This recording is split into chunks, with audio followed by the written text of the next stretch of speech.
Welcome to the Film Junket Podcast.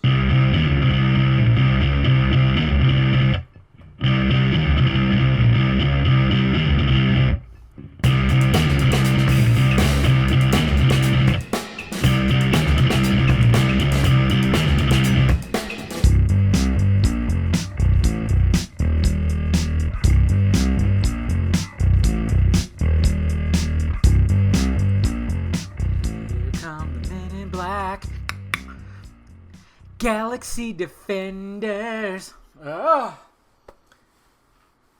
Well, guys, I apologize. Yeah, that's right. Starting off the podcast this week with an apology. And you have no idea what the fuck. What'd you do, Dave? What are you apologizing for? Huh? The tweeting? You mocking? The mocking of the Snyder Cut movement? Last week's vodka stream? In the cutting out of the vodka streams? Well, yeah, I would like to apologize for that. But no, because usually I record these on Wednesday nights. And I even said, I'm recording! But I did not follow it up by saying, oh, it didn't happen, and I'm recording it on Thursday night. Yeah. So I apologize for that, guys. Yeah. That's why the podcast isn't up on Thursday like it normally is, because... well, Wednesday night, I just got wrapped up in stuff, and then I was going, okay, what videos am I doing? What videos am I doing? And then I thought, okay, I need to do something for Superman Day, you know. And this is, I mean, the sad thing about when it comes to videos, and I think I've even said this before, it was like, I now just create a list every Sunday. I have something in my Google Keep, like a check thing, you know, for notes, where I go, okay, these are the videos I'm going to do in this week. And it doesn't always happen. I have probably about 6 videos on the top that have been there ever since I started doing this, which is fine. It just reminds me that, hey, one of these, yeah, I got to get around to getting to that video. But just, they're not really sensitive, you know, time sensitive, I guess you could say. But, so I always try to plan it out. But obviously, day to day, it's always going to be different. So when I realized, oh yeah, it's Superman Day, and then I really didn't think too much of it. Then I went, I should do something for Superman Day, you know. And then I thought about, okay, well, I'm going to rip my shirt open. But of course, instead of showing my nipples like I did last time, I was when I did a short video when everybody was making a fuss about the Superman theme being in Shazam. So I did. I was pretty much the exact same thing, and I think I even ripped off somebody saying you should have had a Batman shirt underneath there, and I went, yeah, that'd be pretty funny. And I even said I was like, I'll probably do that when the time's right, and the time is right. I had to make fun of it because I mean, basically, my whole thing is like, yeah, I'm a Superman fan, but I don't have just anything just strictly Superman, like hanging up on my walls. I mean, I have a Funko Pop, I guess that counts, but you know, I'm diehard Batman. And like I said, I do have a cousin who's a diehard Superman fan. I think he's even got a tattoo on his arm. So, you know, I mentioned in the video, and then I just made fun of it, and then brought casual Batman in. And I mean, 3 casual Batman videos have been on top of that list too, by the way, guys. It's just trying to find the time. I tell you, it's difficult. Just because work kicks my ass, and just the fact that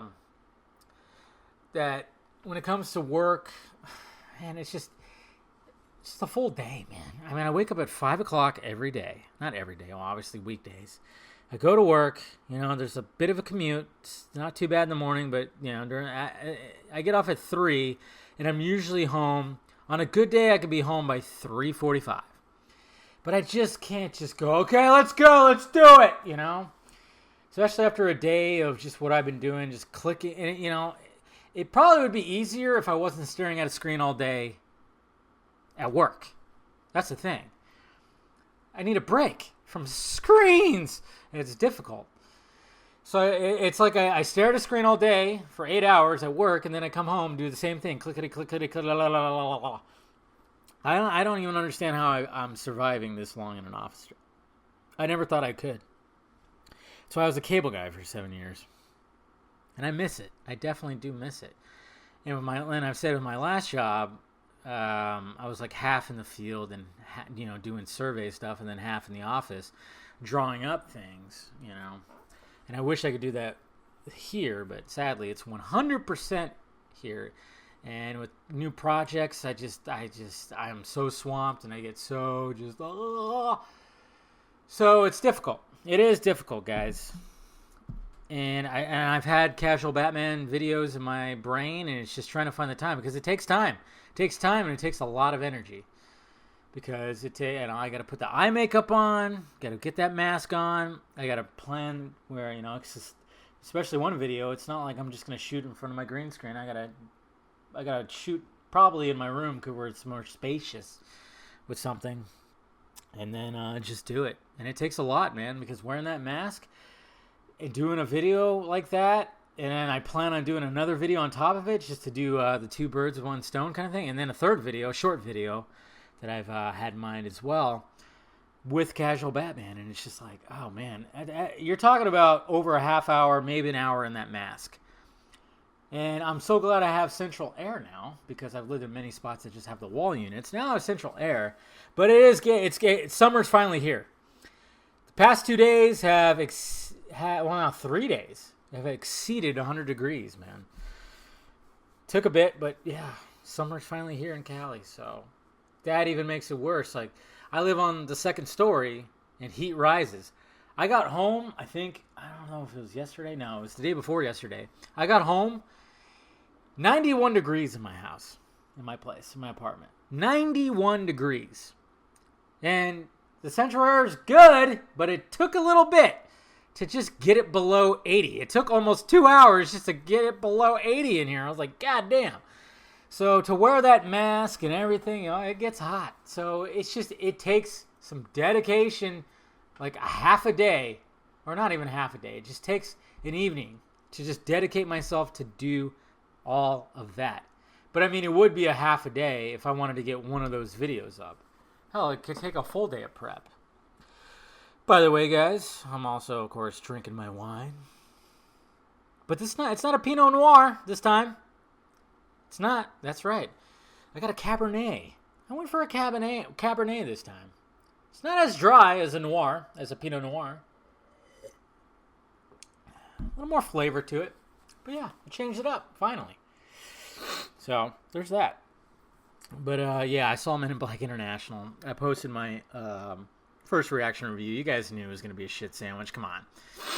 It's just, I mean, I'll wait. I'm still going to post my review, of course, and I'll get more in detail. But yeah, Chris Hemsworth. Yeah, good thing you're pretty, man, because now you're just a bumbling idiot. That's like you're going to be whatchamacallit? Oh man, typecasted as a pretty bumbling idiot dude. That's all you're going to do, because that's what he is. That's all he's doing now. He's got some chops. He's done some good things with Thor. Even though with Ragnarok, ever since Ragnarok, now he just turns to it, and of course in Endgame they turn him into, but I mean, it worked for the most, some of it. It was a little too much, at least in my eyes. But yeah, it's the same thing with MIB, and then there's Tessa Thomas. As gorgeous as that woman is, it's just a lot of things did not work. But yeah, you guys got that, of course. But anyways, so yeah, so I got all that stuff. But the main thing I wanted to go over with on this podcast, I was going to do it in a video, but I thought, no, I'm just going to do it on my podcast. Easier that way, I guess, breaking it all down. But another article has come out on a fairly reputable site called The Ringer that has to do with the Snyder Cut. Similar to last year with Ben Fritz in his Wall Street Journal article, he wanted to interview people about the Snyder Cut and kind of get their whole shtick on the whole thing. And a lot of people, it turned out to not be so great. And then, of course, a lot of people were like, oh, it's a hit piece. But I was kind of one of the people that went, well, it's not. It could have been a lot worse. And, yeah, it could have been. Could have been a lot worse. But, the fact that Ben Fritz left out Jay Oliva's stuff and left out all the positivity of the campaign, of the movement, it was all, that was my frustrations that I put in a video last year when that all happened. And, I remember even warning Chris Wong, hey, man, I'm hearing not good things about this. and everything. And I know that was a whole big shtick because Mr. Colbert was saying that, yeah, I warned some of those people, and and then of course our biggest detractors don't want to believe anything that we have to say, which I don't know why. Yeah, but now we got The Ringer by Rob Harvilla. It's titled Kneel Before Zach. What the hell? What the hell? Why is it? That's what it's called? Kneel Before Zach? They titled it differently on their Twitter, but I just had the page up. Release the Snyder Cut is an uncommonly passionate and quixotic movement dedicated to restore. Is that how you say it? I don't even know. I don't think it's quixotic. I think it's quixotic. I should have probably looked up that pronunciation before I did this. Well, I could look it up right here. Like Quixotic. So it is. It's not like a. It's not. It doesn't make a K sound. Quixotic, exceedingly idealistic, unrealistic, and impractical. Yeah. So as much as that might, yeah. I mean, I could see that idealistic. Basically, when it comes to this article, this writer's looking at it almost cultish-like at first. But this one is definitely not as negative as the last one. It isn't. It really isn't. He talks about how Justice League, it's all fucked up. And then he talks about just, all the how they fucked that up, and Henry Cavill's lip and how fucked up that is, how messed up Superman's face is.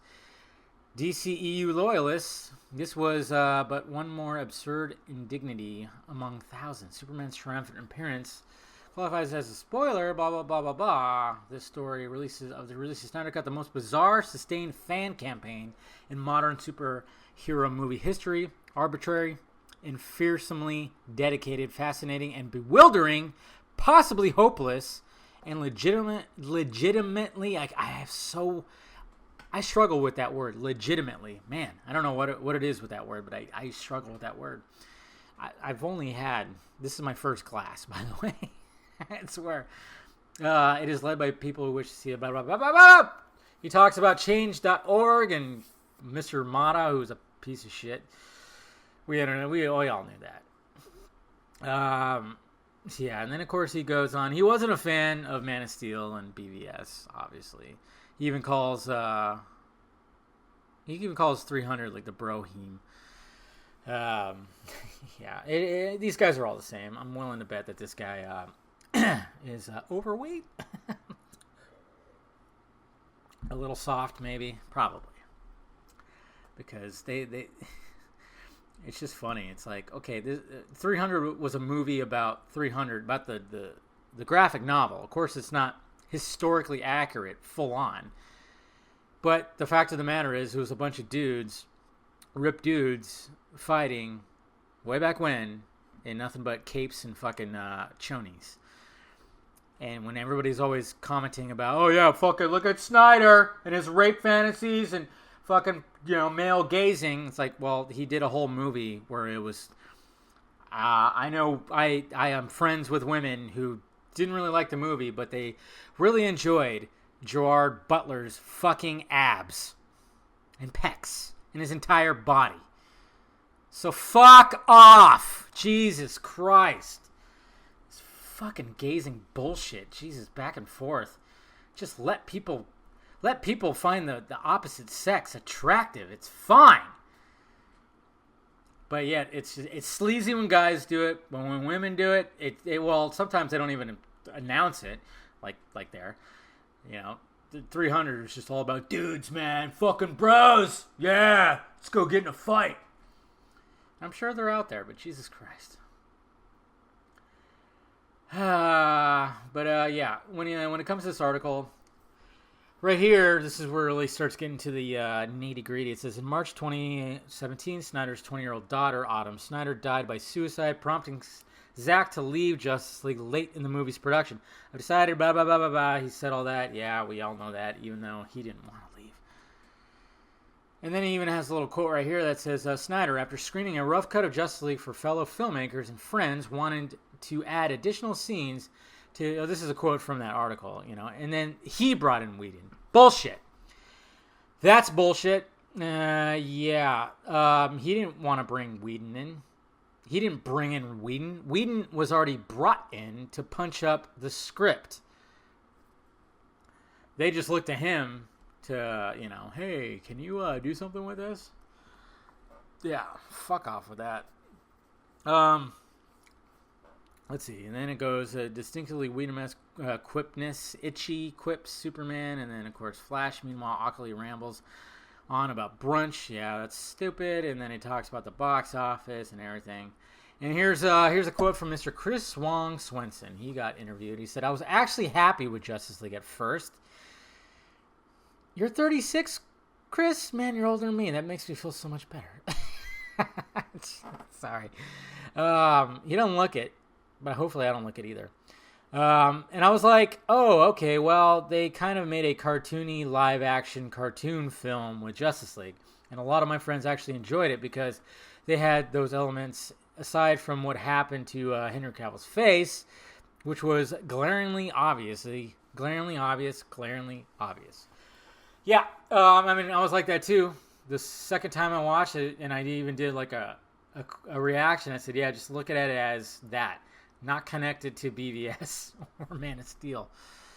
But Wong Swenson and Loyola Snyder, he talks about the darkness, even the darkness of DC movies in general. And then he talks about, hey, what's complete? Is it 70% done when it comes to the Snyder Cut? 80%, 90%, or far less? What does done mean exactly? Is there a precedent for an unfinished product like this with technical aspects from sound editing to CGI likely incomplete? It is. And some, that's just me saying that. It is. I know a lot of people don't want to believe it, but fucking A. Jesus Christ. And some scenes possibly existing in only storyboard form, getting even a low-key drop on streaming service. How many people really want this? And how many people, from a major studio's perspective, is enough? Which is what we're trying to get out there. That's the analytics that they need. And right now, we just don't fucking have it. We could do a million different campaigns about this, that, and the other. Okay? We can mail fucking, comment. We can mail drawings, personal drawings of Justice League to Tomy Emmerich's house or Hamada's house. It's still not gonna fucking move the needle. Okay, and then he talks about that whole thing, and then 180,000 signatures for the Change.org, which was rewritten by Shiraz, by the way, after that whole Mata fiasco. But yeah, it says right here, Instagram. Let's see. But in 2019, there were new social media accounts, including an Instagram run by 21-year-old Jason Marr, who lives in Australia, and a deluxe website. Let me see. Wait, who's this Instagram? Do I know this guy? I didn't even look. I didn't even click on the link. No, I don't know this guy. Maybe I do. I've seen his stuff. But, shit. Hold on. Now that I went back and it didn't go back to the right page, right part. Jesus fucking Christ, you stupids. Okay, here we go. No, keep going, scrolling down. Okay. No, keep scrolling down. Okay. So him, and then he talks about the GoFundMe, first he talks about the website by Fiona, and then the GoFundMe, and it's run by Will Rollins, and it's raised more than $20,000, which has been great. And half that money is going to suicide, the American Foundation of Suicide Prevention, which some other websites have left that out, but they, of course there's this. And then, of course, the SnyderCon stuff. And if anything, this is what Rawlings said, if anything, them announcing they're not going to be there is a bigger spotlight on us. That's what he's talking about Hall H, the whole Hall H thing. Because, they could just, that's fine. And I'm glad that Will said that. And then he has a John Campea tweet that says Golden State fans are demanding they release the Snyder Cut of the NBA Finals. LOL! And this is when John Campea wanted to push some buttons, and he knew that a lot of people were going to fucking respond to it. And they did. And it's just like, fuck, here we go. I just sent over a couple of gifts to the guy because I'm like, dude, just stop. And this is from somebody named Brooke Barnes. There's a reason to be skeptical. Quote, it's sad because there's zero chance that Warner will ever, there's zero chance this will ever happen.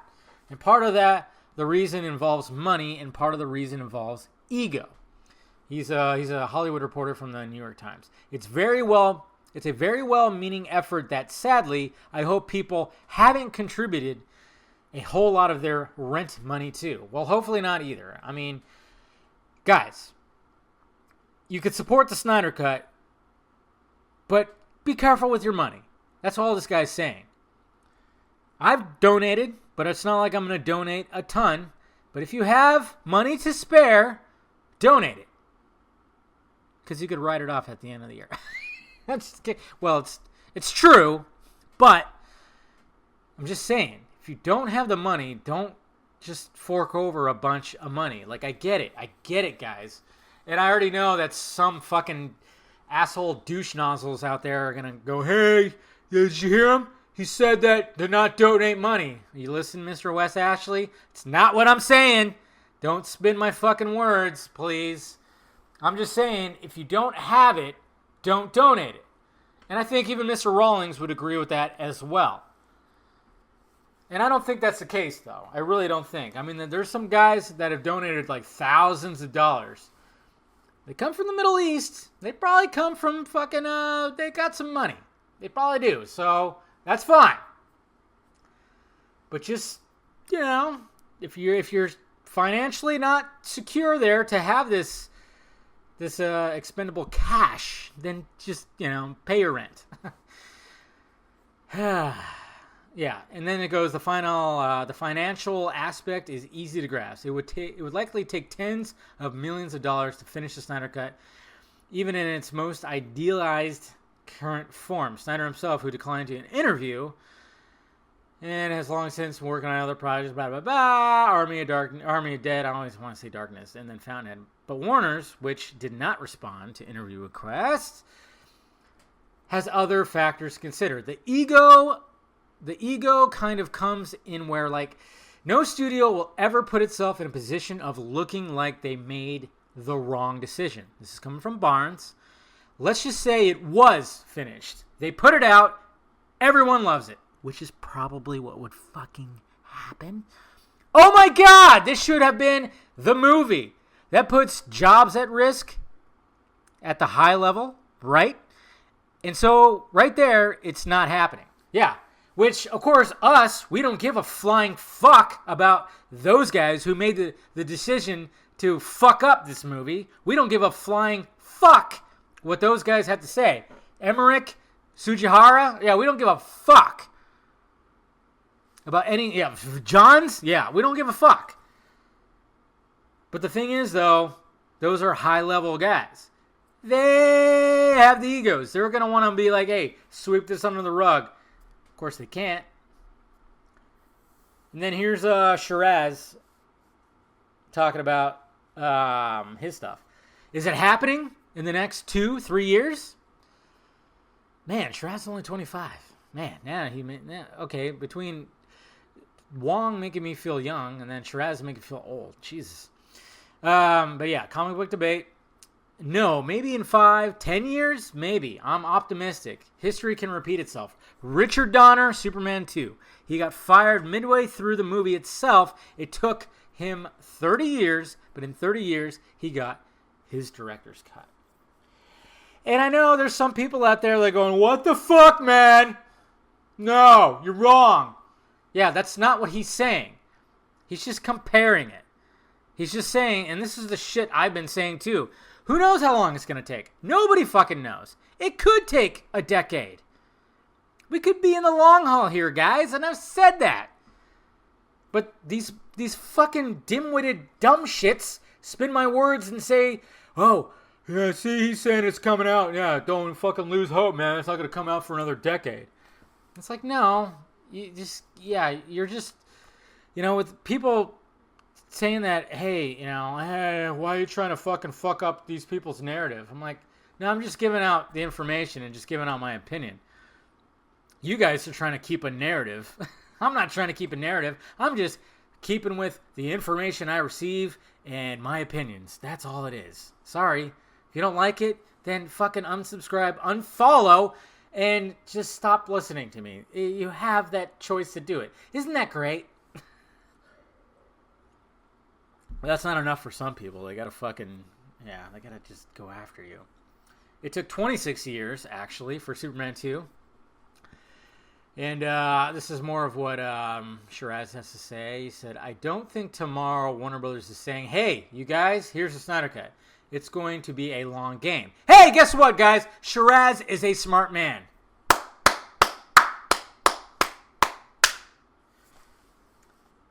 But the thing is, though, he was driven away by toxic fans. Like, I'm glad that he got to do this interview, but the fact that he doesn't really talk about it as much and is not deep in it as much as he was at first is because of the toxic fans out there. And he's somebody that should be on our side. Have you seen the Comic Book Debate YouTube? They made some deal. And their podcast is on a fucking YouTube channel that has over 100, 200,000 subscribers. I don't know. It's in the hundreds of thousands. I can't remember off the top of my head. That's somebody you want on your side. That's somebody who's speaking positively about all this shit on your side. And some of these fucking assholes out there, these toxic pieces of shit, have driven them away. Driven away. And they don't say, oh yeah, fuck that guy. Fuck that guy. They're doing the same thing with me. They're doing the same thing with Colbert. They're doing the same thing with Garza. They're trying to drive us away. It's not going to happen. Sorry, anybody listening. I'm going to keep on doing what I do and say what I say. If you don't like it, yeah, you could unsubscribe and this, that, and this. You're not going to drive me away. No matter how much you come at me on Twitter. Ooh, Twitter. Oh, my God. Yeah, it's not going to happen. Sorry, fuckwits. Ain't going to happen. And I know that's not you guys. But I know there's probably like a 0.001% that's listening going, fuck this guy. You guys are like, yeah, man, we like that that you're the voice of reason and you tell the truth and this, that, and this. And I love you guys for listening to me and always clicking in and giving me those compliments. I see them. I might not always respond in my DMs or whatever, and I apologize if I don't get to it. I try to, but I appreciate all the positive messages, and I've gotten a ton, especially, being under the scrutiny by certain people. And then Barnes continues by saying, I don't even know what to say to that. That's energy I don't have. When he's talking about you might be disinclined to take the movement literally, but you best take it seriously. And Barnes is saying he doesn't have the energy to do that. Then we got Joseph Todd. Wow, that's your real name, huh, Zod Rider? He didn't want to say it on the vodka stream, but yeah, that's Zod Rider. He's 34. He doesn't even feel that old. He said he was very active on Facebook at the time, and I remember going home that night after seeing it with my father and my nephew, and I remember coming home to my apartment after seeing that movie and logging on to Facebook and posting, Justice League was just fine. Yeah. And I know there's like people that have thrown in my face, remember, you gave a positive review of Justice League at first. Yeah, I've explained that many times. You want to give a positive review, but you're so baffled. You don't know what the fuck kind of emotion I was going through that day. That was really all I could say about it. I couldn't wrap my brain around what I had watched. I must have seen Batman v Superman in the theaters about 4 or 5 times. I believe I'd seen Man of Steel 7 times in the theaters. He recalls the Snyder Cut, blah, blah, blah. That's how it stands out in my mind, that Facebook post. A black background with white letters, Justice League was just fine. Love him or hate him, it is genuine accomplishment that you definitely love or hate Zack Snyder. That's from the writer. It's not just the fact that Zack Snyder is a genuine, down-to-earth, and humble guy, but he's also an extremely rare and unique filmmaker, says Marr. The level of depth and complexity that he puts into his films also draws me in and always gets me to feel emotion, all kinds of emotion. Zack's movies get me thinking in new ways and perspectives. They inspire me to do better, especially his DC films, but Justice League is certainly not one of them, and that was not his true film, not his original work. Good words there, Mr. Marr. I like that. This is the Instagram guy. Yeah, that's good words. Very good words. I think we all kind of feel like that. I know you didn't quite care for it as well. I read your review. Let's talk about Batman vs Superman. This is Wong Swenson going, hey, bud, we know that you hated that shit, which is good. He's playing a little, good job, Mr. Swenson. Playing a little defense right there. I get it. I like that. And he talks about Superman Returns and how that failed. And then keeping on supporting that because it was like, oh, well, this movie's going to bomb. It's probably the last. Yeah. Then things changed. Man of Steel debuted. Yeah, and then he goes off kind of talking about that. And then he even talks about the Marvel Juggernaut. And here comes Shiraz again. It's a well-oiled machine. You can love it or hate it, but you can't hate the game. They got the game, and they're running with it. They're the Golden State Warriors, who just lost to the Raptors tonight. That's convenient. But I get it. Yeah. If the Warriors had their full fucking squad, they probably would have won. WB's more like the New York Knicks. And I know Shiraz lives in New York, so we've had our moments. We haven't won our championship yet. Good words from Shiraz. Almost said Shazam. Good words from that guy, man. That's the thing. It's always good to have somebody like that. This guy works in New York. I think he works in Wall Street. I don't know. He's an intelligent motherfucker. And he does charity work. I can't speak enough about having him on our side, but like I said, there's fucking assholes that have driven him away. And he's not going to just call him out. He's not like that. Me? I'm going to call you guys out. You guys drove this motherfucker. And again, it's not my fucking fan base. But anybody who's listening, who's one of my detractors, you're probably the reason. Maybe. If you tweeted at him, said, fuck that guy. I don't know. There's just so much drama. And he just that's why he doesn't tweet about it much. But I'm glad he's here. We understand we're not going to get the 5-part work. That's what Wong said. Swenson. He has compromised enough. There you go! Thank you, Mr. Wong Swenson. By the way, he agreed that Mr. Ashley posting on Vero was fucked up as well. After he showed up after Ashley left the stream, he totally he disagreed with that as well, because I thought it was an unwritten rule. Apparently, Mr. Ashley didn't. Hopefully, he realizes that now. And 100%, I'm not trying to throw shade at the guy too much. Even after the stream and people that hate me were making comments, he was favoriting them and responding to them, and I'm like, all right, sadly that didn't really accomplish what I wanted to accomplish. I wanted to bridge a gap. I wanted to find out why he did what he did, posting on Vero like that, saying I'm anti-Snyder, and just kind of talk it out. And it was calm. It wasn't like, it got a little heated in certain parts, but sadly I don't think it really did as much as I was hoping. So it's whatever. It's no big deal. But it's just like, I know he looks at Chris Wong like he wants me to be like Chris Wong, but even Chris Wong, buddy, if you're listening, thought that was fucked up. He didn't think that was great. And then I love that Chris Wong has said, like, yeah, he compromised enough, because a lot of people go, yeah, Zach would never compromise. He would never compromise for the Steppenwolf design change. Oh, wait, he did. Oh, wait, he rewrote the fucking Justice League script. You have to compromise. But he's just saying, hey, maybe I shouldn't have. After all he went through. And then he's just trying to tell people, hey, don't compromise. But he did. Because you have to in this business, sadly. But, yeah, and then it just goes through. I think, yeah, they talk about how the Blade Runner director's cut, that was intriguing. Now it seems like this is the case.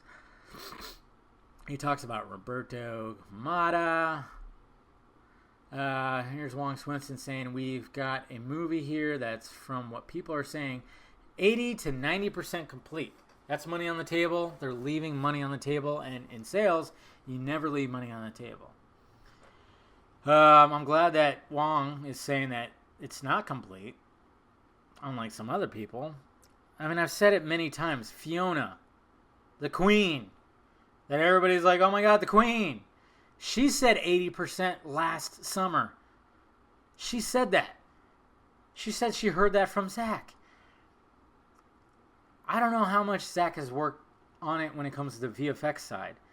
I'm just telling you from what my guy told me, who's watched the fucking thing, and said, yes, there are literal pre-viz stuff and unfinished visual effects in there. And he said, yeah, about 70, 80, 75%. Probably costs about 30 to 40 million. Yeah. And then he talks about the Mata thing and this, that, and this. And the good thing about this this Ringer article is, well, according to Zod writer Joseph, is I'm not making fun of your name. It's just I just love how he didn't want to say it on the vodka stream, and now I know his name. No big deal. Everybody knows my name, but that they didn't misquote anybody. This is not officially sanctioned activity, though Wong Swinson understands the motivation. They have a lot of emotions, and they're bringing out their emotions. Talk about the fandom, and I don't really fault them for that. They don't know how to express themselves to Warner Brothers. That's true. They did the phone call thing as well, but they don't know how to get more of us to talk about it. And I understand, as a human level frustration, the easiest way is to tweet about it. And that's very true. And I just love it when people go like, he doesn't even use the fucking hashtag.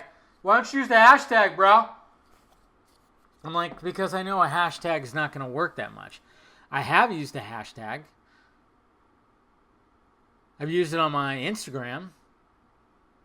I've used it even on Twitter. Or no, not on Twitter. Well, I have used it on Twitter, but I've also used it on my videos too. Just to get maybe more eyes to click on that hashtag. But there are a lot of people out there that just, you look at their page and that's all they're tweeting about is the Snyder Cut or BVS, Man of Steel. It's just all constantly that, which is fine. Do whatever the fuck you want, but don't come at me because I decide not to. And even the article even talks about how, the trailer for the upcoming Melissa McCarthy, Tiffany Haddish, Elizabeth Moss drama, The Kitchen, and it has a bunch of release the Snyder Cut replies. Yeah. Can we stop fucking doing that? Dave, you're fucking policing again. Yeah, because it just it's not a good look. When you got a bunch of fans underneath a movie that has nothing to do with DC, and you're like, fuck you, Warner Brothers, release the Snyder Cut. You sound like a jealous ex-girlfriend. It's not moving the needle. And if it's going to move the needle, it's moving it into the wrong direction. It just is. But I'm not going to stop you. Do what you want. I'm just giving out advice. And I'm sure my words are going to get spun out as per usual. I'm sure someone's going to fucking say, hey, hear that? He said to stop using the fucking release the Snyder Cut hashtag. I wouldn't be surprised if someone fucking said that. Because a lot of other things have been said too. Good God, it's fucking sad when that happens. When you're like, wait, it's not true, it's not. Yes, it is. Okay. Jesus Christ. It's crazy. What else? I'm going to talk about a lot of the stuff. I think they're just counterproductive because if you think about it, no Warner Brothers brass is monitoring the Warner Brothers Twitter account, said Kate Urblan, IndieWire. Of course, IndieWire. They're not even seeing it. Oh, I'm sure they're seeing it. It just annoys some social media coordinator. the operator on the Warner Brothers main line or the receptionist at Warner Brothers, they're not going to be able to do anything to help your cause, and you're just bothering them, which is very true.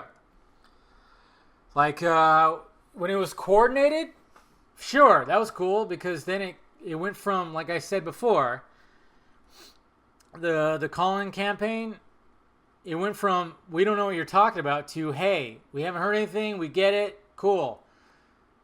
I mean, before it was actually an actual organized campaign. It was like, call in this time. But then it turned into just call it anytime you fucking want. And that's where it was like, guys, no, pump the fucking brakes. You're beating a dead horse. Please stop. Like, you made the impact of them changing what they were saying to you. Good job. Now there's nothing else you could do. And then, of course, they talk about doing it on the streaming services, and who knows. I mean, it'd be perfect if they did it on the DC Universe stuff. I don't know. It sucks. I didn't want to leave it as a non-ply or block, says Rawlings.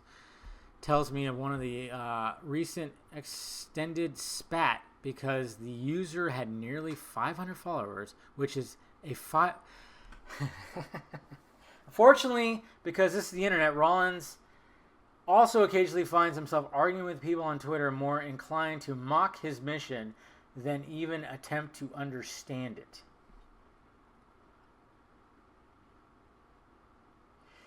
Yeah, I mean, I get where Will's coming from. I met the guy at the Snyder event. Great guy. Nice guy. I don't know. Some of these guys, though, that I did meet, it's like, hey, guys, you got to sniff out the ones that are bad. And you got to be like, hey, we don't talk like this. We're not this. Because there are guys out there like that. And what's sad is I'm probably put in that same category because of stuff I said. Because it doesn't want to fit, I'm using air quotes, the narrative. When all I'm doing is just getting information out there. That's all I'm trying to do. You need to stop, man. You need to stop. No, I'm not going to stop. Fuck you. Why would I stop? It's what I do. I talk and I give out information. If it ends up not being good information, then guess what? I'll detract it. 100%. So. And that's pretty much it. Yeah, this one's not as bad. It's a lot more detailed. Some more voices from the movement. And it's good. It's good, man. You take it or leave it. Take it or leave it. It is exposure, and Yahoo posted one. So about the Snyder Cut, it's out there. It's out there. So nothing wrong with that. All right, guys, let's go. Let's answer some questions. Hey, speaking of Zod Rider. Dave, why can't we have nice things? Well, it's because other people want to fuck it up. We could all have nice things, but when you have people saying that you're either for it or against it, and if you're for the new DC slate, you're the enemy, I mean, that's just fucking retarded. I mean, it's so stupid. When you have these people who have very loud voices that are just like constantly wanting, I don't know, credit. I don't know. It's just really, I don't know. Karan, painter of comics. Dave, you mentioned knowing some information about the Joker movie when you were explaining why WB can't come to Hall H this time. Can you tell? It's just because, I mean, I think we all realize it's not the Joker that, it's not going to be that Joker, We all thought it was going to be very meta, and it was like, it took place where a Joker exists in TV. Eric M. Blake. So, has your guy said anything about Zach maybe possibly potentially having plans for a second SnyderCon? No. He hasn't said anything about that. Sorry. And Eric also asked, so with Steppenwolf design we got being achieved under Zach, what are the odds that Garza's $40 million involves restoring the good design in the rightful place? No. The 30 to 40 million would be to complete the movie with that design. Sorry. I think if they wanted to change that, you'd have to like fucking tack on like another 5 to 10. Yeah, it's gonna have that design. Sorry, guys. It's just the way it is. And it's not that bad. That's the least of these problems here. Jesus. JB Melvin asked, don't you think the easiest way to get the Snyder Cut would be to just break into Snyder Studio and Robin Hood leak the movie? Yeah. Wouldn't it be nice? Gary Mall asks, hey Dave, isn't Affleck still a producer on the Batman? Why would he produce something he has zero connection to his Bat world if these rumors of reboot are true? No one has said reboot. That's all been speculation. And he might be on to something there, Gare. Something I'm more looking into when it comes to that Batman movie and Affleck's involvement. Stay tuned. Second question. How hard would it be for Warner Brothers to remain within continuity?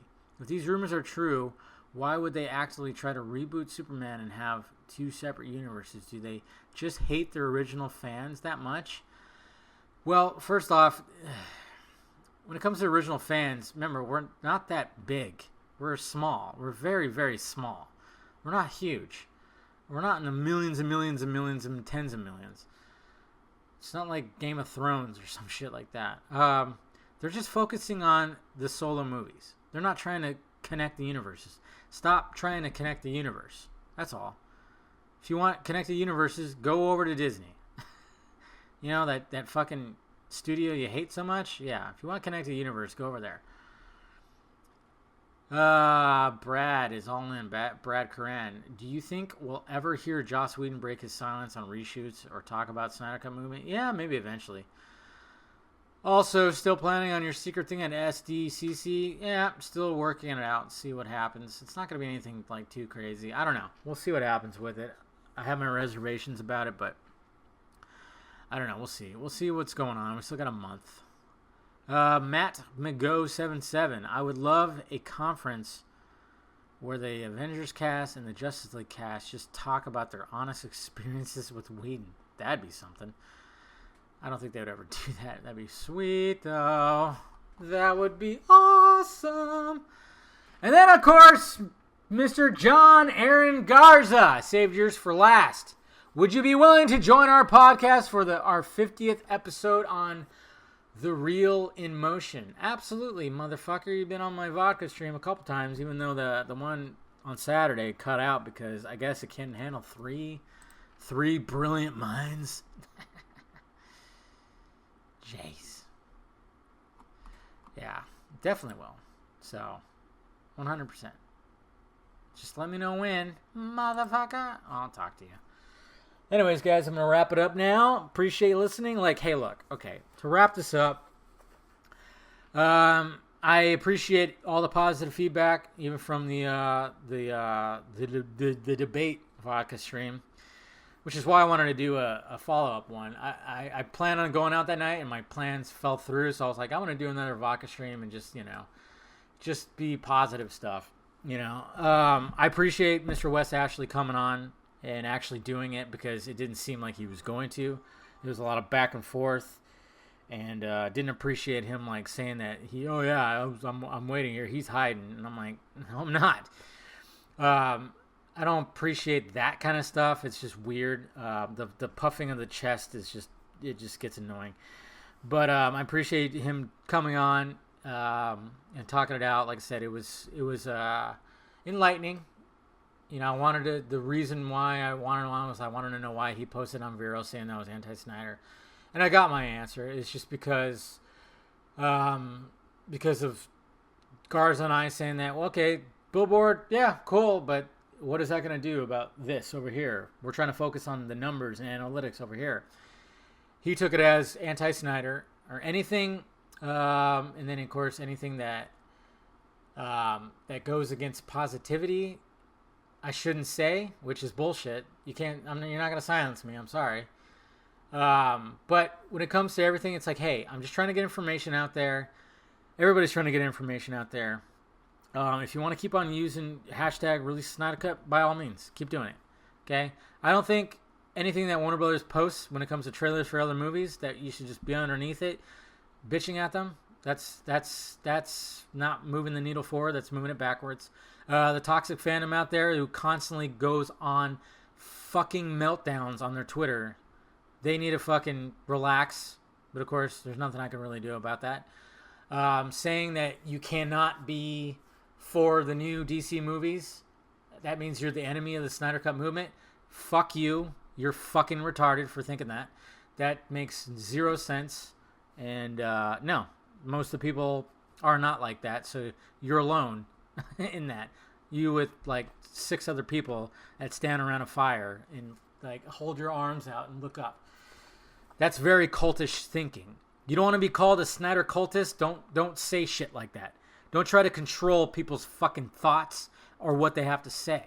And I know a lot of people say that about me. They're like, you're policing. No, I'm just trying to give advice. I'm not trying to say like, oh, you're against the movement because you're saying this. Or, hey, you shouldn't fucking say that because it's going to put a negative thought, blah, blah, blah, blah, blah, when I'm just giving information out there. A lot of the stuff that has come at me sounds very cultish from these people. And I don't want that. I want to bridge the gap with these people for the most part. I want everybody to kind of be like, hey, let's be all on the same side. We all want Snyder to get his movie out. We all want to see this movie 100%. So we have that common ground. But when you guys start talking about enemies, you're the enemy of this, or hey, no, you shouldn't say that because you're defeating this narrative. It just sounds cultish. And you shouldn't, that just puts a negative connotation on the whole fucking thing. Stop it.